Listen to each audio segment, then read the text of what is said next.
How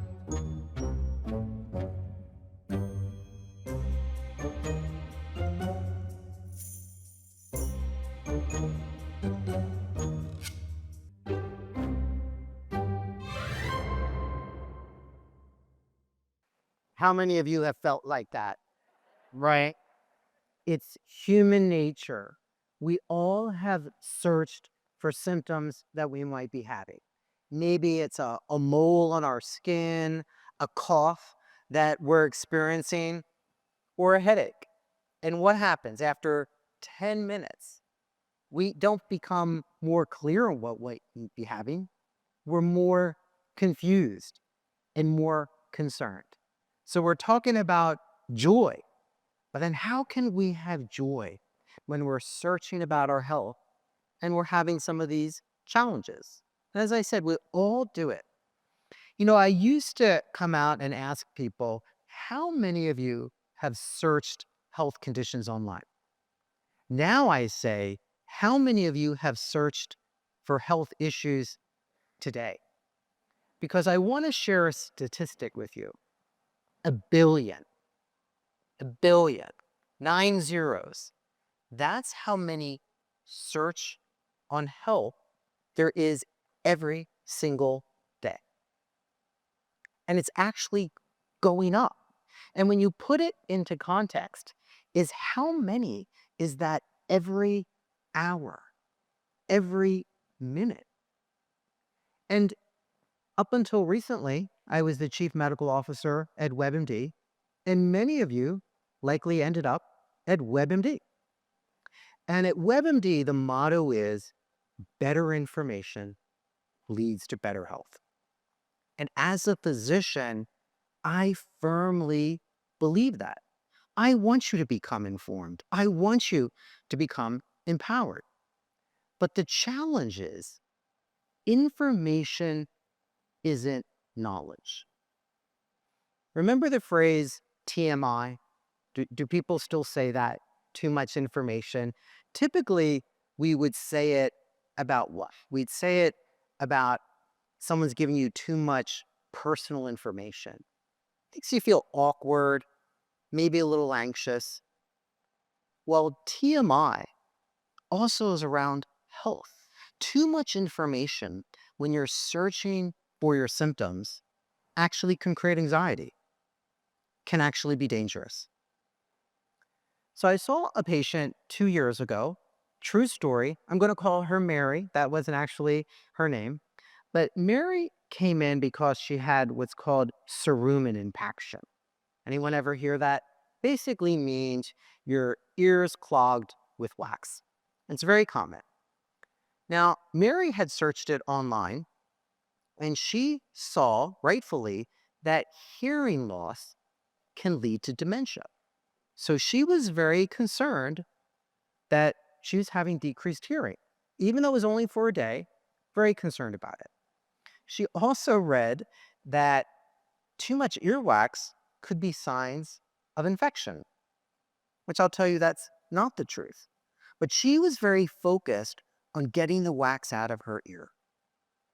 So she had read that hydrogen peroxide is actually pretty good if you mix it equally with water. But what she did was she microwaved it and then she put it in her ear. And obviously she came into the office because she had a burned ear canal, very red, very irritated.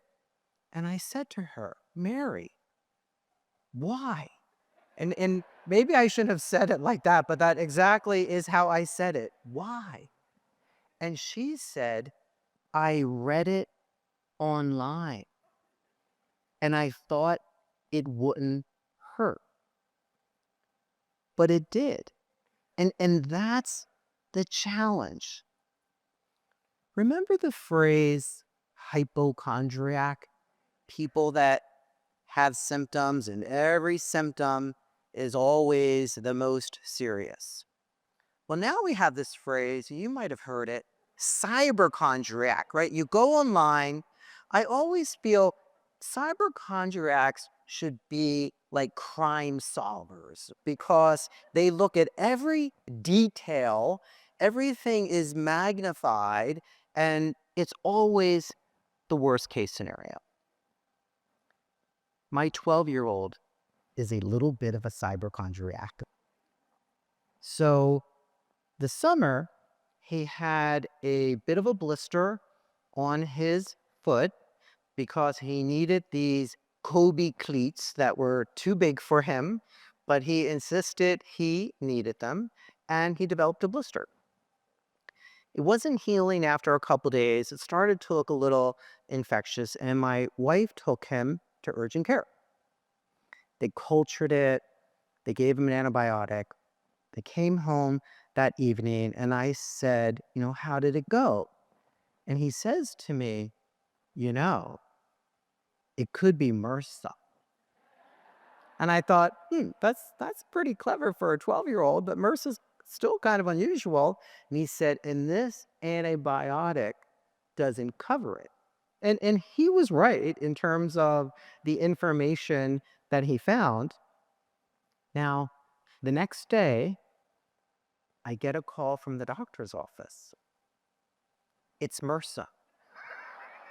And I think, how am I going to tell him that? But it was, and he did need to have the antibiotic changed. And my point is, sometimes the information you search is correct. Often it is, but you have to put it into context. Now, just to be fair, my wife had some knee pain just last week after starting back up at the gym, and he goes over to her, he says, could be jumper's knee, which is a patellar tendonitis. It's not. It's just she just started to work out. So now her knee is bothering her. But I get it. These are powerful tools in terms of generative AI and ChatGPT and Google. But they don't know your history. They can't do a physical exam. And in many ways, they're causing more confusion. What I talk about is it's really the issue of clarity versus confusion. And if you want to have joy, if you want to use symptom checkers and the web and AI to understand your health better, and I want you to become more empowered, it is about having clarity versus confusion. And that can be challenging. There's a lot of misinformation out there, and algorithms often drive you to inaccurate information. So, um, the feeds on Instagram are often driven by algorithms and what you search. So, my younger son, that's my older son, I have a younger son who very much wants a golden retriever. So, my Instagram feed is loaded with goldies, where I think everyone has a goldie, or it's on a lot of wellness information, having been at WebMD and a physician. And like many people in the population, I'm on a statin for primary prevention because of high lipids. And I've been starting to, I like to read other doctors' feeds. And there's a bunch of cardiologists that are saying, you don't really need to be on a statin. It really should be diet and exercise, and that statins actually can increase dementia, not decrease dementia. Now, here I am. I've been a physician for 20 plus years. I know the data on statins, and I'm starting to think maybe I don't need a statin. And then I'm getting more doctors' feeds that are saying, you don't need to be on a statin. And I'm thinking, this can't be right. So what do? I dig a little deeper.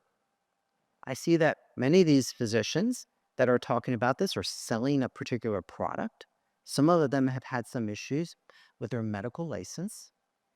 But the algorithms drive you to the same type of information that you're already receiving.